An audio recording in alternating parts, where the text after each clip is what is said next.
from the Saints Hall of Fame Museum, located in the Mercedes-Benz Superdome at Gate B on the Plaza level. The Saints Hall of Fame Museum is a testament to the history of the New Orleans Saints and presents the Saints in the most positive and informative vein possible. You can come to the Saints Hall of Fame by appointment or, of course, on game days during the season and see the museum and all the changes annually on a regular basis. Of course, many prominent Saints are found in the Saints Hall of Fame, and on Sports NOLA Spotlight, you are going to see and hear from some prominent former Saints about their careers, their backgrounds, and what they're doing now.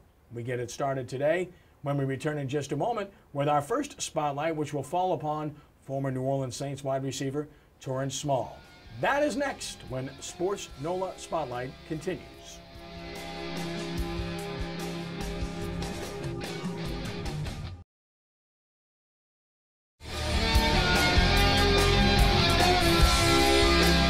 Welcome back to Sports NOLA TV Spotlight. Ken Trahan at the Saints Hall of Fame Museum in the Mercedes-Benz Superdome.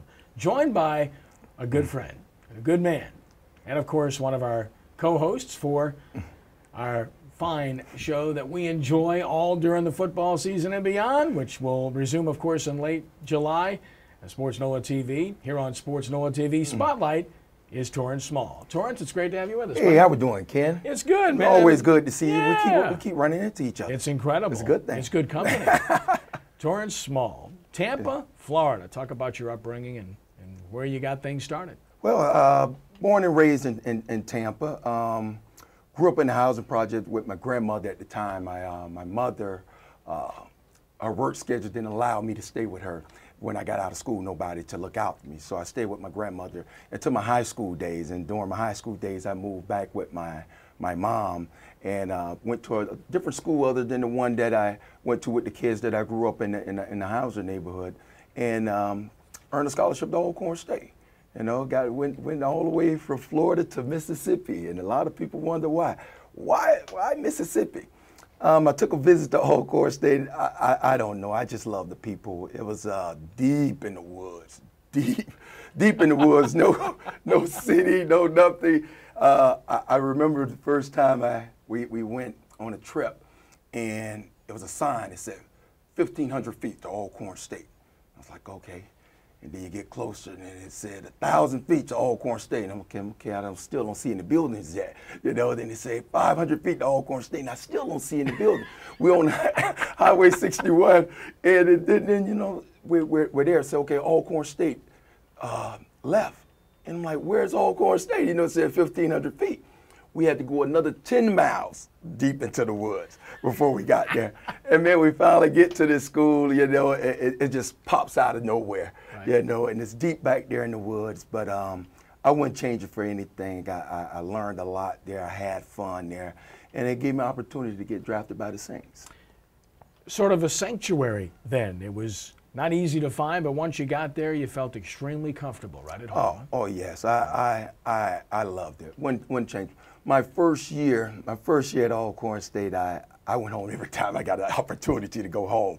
You know, I went home. But after getting to know people and meeting and learning about the other students and all, I stopped going home. My mom would ask me, you know, why are you not coming home? I stopped going home for Christmas. I stopped going home for Thanksgiving. Only time I would go home for spring break. Everybody wanted to come home to go to Florida for spring break. So I stopped going home, and I started going to all these different towns in Mississippi, and started learning a lot about Mississippi. You know, one thing I didn't know about Mississippi that really threw me off, where people would say, yes, I'm from Cleveland. You know, I'm like, oh man, I don't feel too bad being from Florida. You from Cleveland? Man, that's I'm from Philadelphia. You know, I'm like, man, you're from way out there. And one day I found out, you know, you're from Cleveland, Mississippi. Exactly. Mississippi. I'm like, oh man, you're still at home, you know. And these guys, you know, saying they were going home every week. I'm like, man, how you go to Cleveland all the time, and now you go to Philadelphia? And come to find out, these guys from Mississippi as well.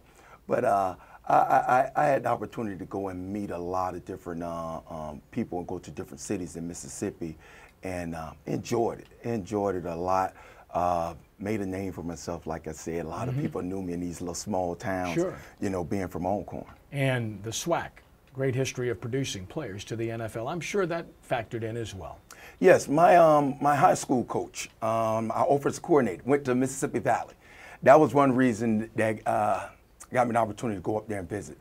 Coach Eddie Robson came down to visit me, and Coach Danzy was the head coach of Alcorn. They came down to visit me to recruit me. So I went up to Alcorn. Didn't go to Grambling. I didn't like the way Eddie Robson was trying to use me, I thought, to get our quarterback at the time. What a smart guy. Yeah, and I was kind of high. I was ticked off about that thing, you know. So I said, I'm going to go to Alcorn for that. And I ended up going to Alcorn State. But I was kind of ticked off from that. But I ended up going to Alcorn, and great little small town. It used to be Lorman, Mississippi. Now it's called Alcorn State, Mississippi. Ooh. They changed the name. And the SWAC. The SWAC is like family. I don't care who you meet in the SWAC. It's as if you went to the same school. We went to different schools. You won't find this in any other conference. The great SEC doesn't have the camaraderie that we have. They don't have the bond that we have with one another, because we can relate to those late night, those hungry nights, you know, those midnight eating that potted meat and those buying the sausages and such, those crackers and all, you know. Nobody can relate to that but a SWAC school, and you know, we have that bond when we see one another. It's as if we went to the same school, although we just played in the same conference. Obviously, those were special times, but things were just starting for Torrance Small, because via Alcorn State, he would reach the NFL and find his way to another southern location, New Orleans, Louisiana. When we return, we'll talk about Torrance's days with the New Orleans Saints as SportsNOLAtv Spotlight continues from the Saints Hall of Fame Museum.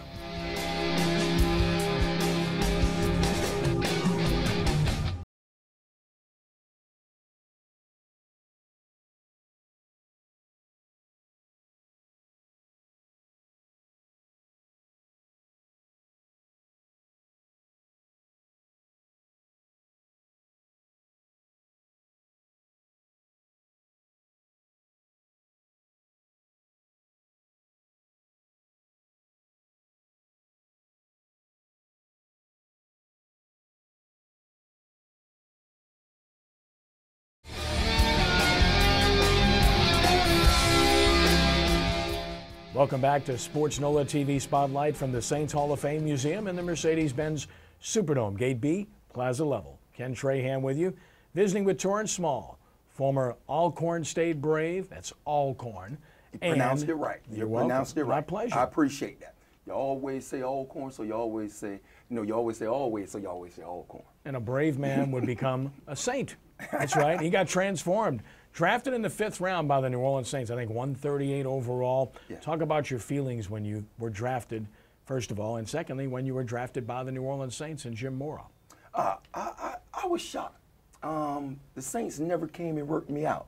I never had a personal workout or anything with them. I don't remember them ever coming to talk to me.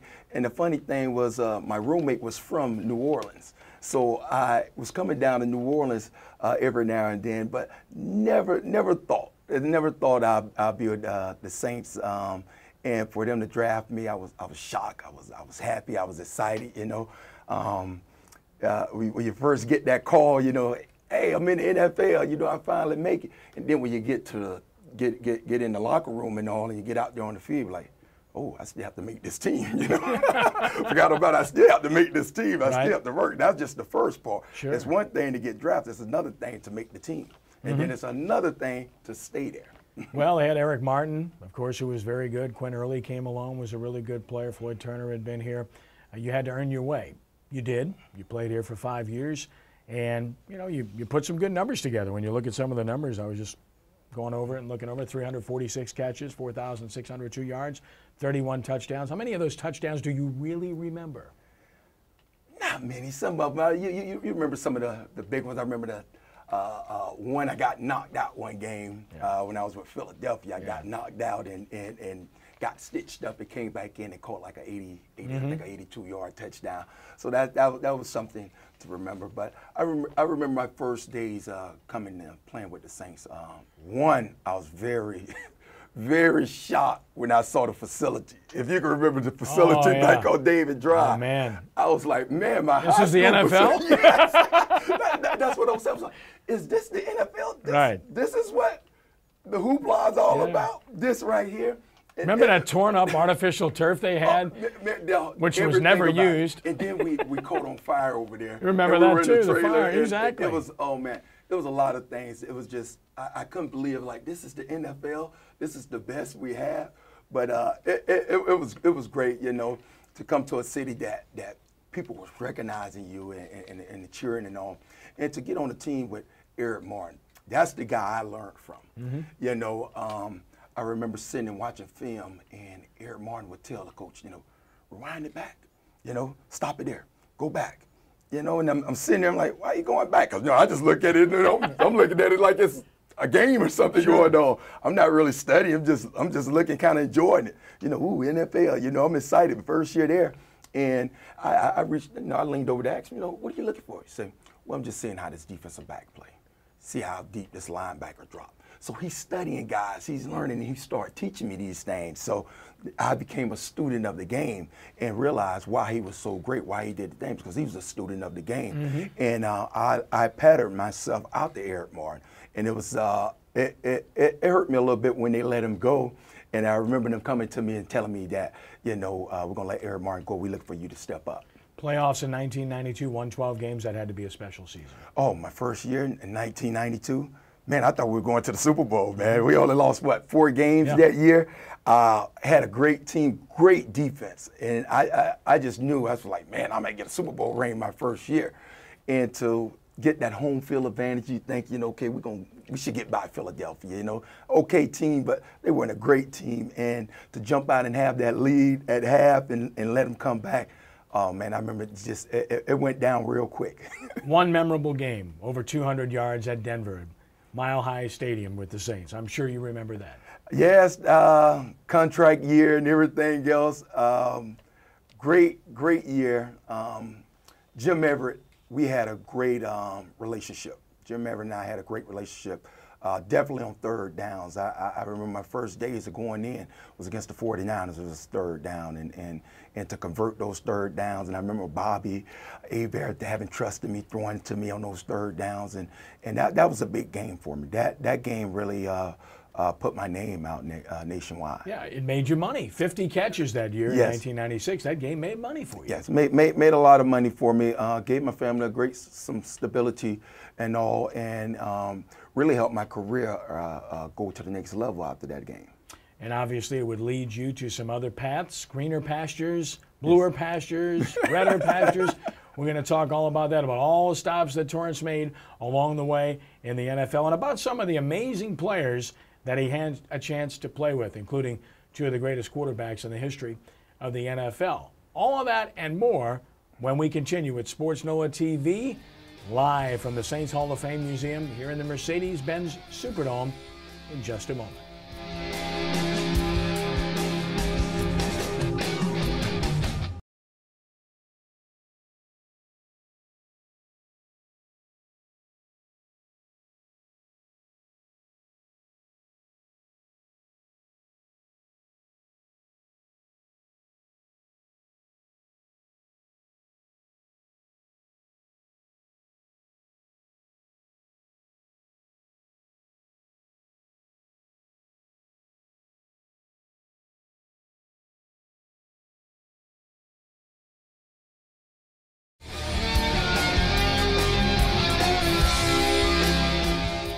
Sports NOLA TV Spotlight continues from the Saints Hall of Fame Museum in the Mercedes-Benz Superdome.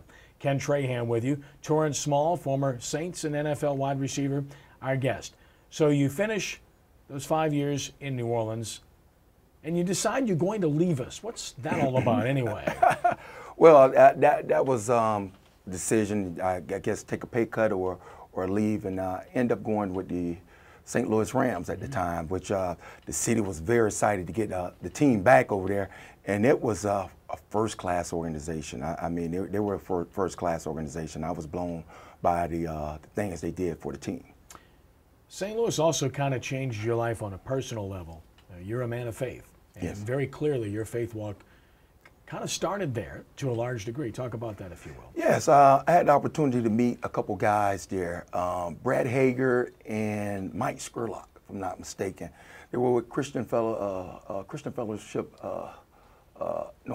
Fellowship Christian Athletes, who they were with. And he started these Bible studies, and I ended up going to these Bible studies and learning about needing to have a relationship with Christ. And that there is where I gave my life to Christ, got baptized and all, and my life changed. My life totally changed from that day, which was been a blessing to me ever since. Now I go out and share what has been shared with me. Well, for such a time as this, God placed you there for a reason in St. Yes. Louis. Clearly, that was the reason. Yes, and the timing of it. At the time, I was engaged to be married. Now, my wife was saved and always wanted me to be saved, you know, always wanted me to give my life to Christ, but I never really wanted to, you know, step over to giving my life. And I ended up, we were engaged, I think, of December of 96, and we're planning on getting married in 97. At the time, I got released. So we held off the marriage until we find out what team I was going to go with. End up going to St. Louis, getting saved. We got married, equally yoked. How great is that? Awesome. Perfect. God's plan. No question about that. Definitely that. So you play the 1 year with the Rams, and then, of course, you go to the Indianapolis Colts. And what's kind of interesting is that Jim Mora ends up there after being with the Saints, and a guy named Peyton Manning ends up there, and a guy named Marshall Faulk is already there. What about your experience with the Colts? Oh, the Colts was nice, great experience. That wasn't a hard call to go to. Jim Mora gave it the call himself and asked me, told me he wanted me to come down, and that wasn't hard. I knew what he was about. And that year, he was a different coach. He was a different coach from when he was with the Saints. He was more understanding, I would say, when he was with the Colts more so than with the Saints. He's more understanding of the players. Having the opportunity to play with Peyton was great. You know, his first year, you know, I had the opportunity to build a lot of quarterbacks. People don't know that. You know, I build a lot of these. You, yes, I build a lot of these great quarterbacks. You know, I was the one to get them off their feet. Right. You know, Peyton came out when he was in high school and worked with us with the Saints. But I had the opportunity to build Donovan McNabb. I had the opportunity to build Tom Brady. You know, I worked with a lot of these young, great quarterbacks, and I built them. Once I left them, these guys became great, but they had to have a building, a stepping stone, and I was that stone to help them get to where they are right now. You know, I never really looked at it that way, but I guess Torrance Small was the reason for the greatness of these guys. So you go to Philadelphia and play there for 2 years. You briefly referenced it in the last segment, but yes, that's another good team, and you mentioned Donovan McNabb, and clearly that was a good football team as well. As well. I like the way Andy Reid built that team. He gave us his game plan at the beginning, how he wanted to build, and I saw that build over the years until they got to the Super Bowl. Didn't get to finish it, but he did build that team the right way, the way he envisioned it, and I thought that was great, and Donovan had a great career. There's a guy I remember seeing when he first started and then seeing him later in his career. Great guy, was a great guy, humble guy, very humble guy. Took a lot of slack, but always stayed true to himself, very humble. Love that about him. You end up with the New England Patriots in 2001, and of course they started their dynasty at that point. I guess that was about you as well, huh? Yes, yeah, this all about me, you know.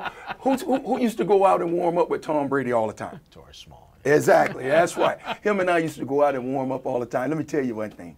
Tom asked me one day, we were out there on the field, we throwing the ball, we're warming up. He said, T, he said, man, what if they gave you $2 million, tell you to stop playing football, don't play anymore? Would you take it? I said, Tom, my bags are already packed. I said, you know, I done put 10 years in. I said, man, I'm going. I'd take the $2 million and I'm gone. He said, man, I wouldn't take it. He said, one day I'm going to be a star in this league. Wow. Never did he know that star would rise that quick. Tell me about it. People would want to know, at the beginning of Peyton Manning's career, and you were there at the beginning of Tom Brady's career, Donovan McNabb was really good, but those two are two of the greatest that ever lived. Exactly. Did you see that coming? Did you expect that from both of these guys? And what sets them apart in your mind? Well, one, work ethic. These guys always work, always want to go on the field and do extra work, always want to do extra, not just on the field. When we're watching film, they want you to come in and watch something so you can see what they're seeing. And another is they didn't let mistakes get them down. They didn't let mistakes scare them away from trying again. They were always perfectionists, wanted to be perfect. They always want to be perfect. Even when they looked good, they wanted to be better. Right. And then, you saw that in the early goings. Finally, Torrance Small today. You do a TV show with us. Tell everybody about what you're doing outside of television with us. Outside of television, I'm Booster Club president at my park, Musbertolino Park. I've been there for the last couple of years. Really try to turn our park around, really giving back to the kids. I do a lot with kids. I have the opportunity to go speak a lot to kids, whether it's school, churches, opportunity to speak at prisons. Been great. Had opportunity to be on TBN. Never thought it'd take me there, as well as coaching two teams, a boys basketball team and the girls AAU basketball team. It's a rewarding, busy life, Torrance. We're glad to have you with us. God bless you, and look forward to being with you in the future, my friend. Hey, I know I'll be seeing you again. So. That's all that matters. Real soon. We always seeing each other. That's SportsNOLA TV Spotlight for today.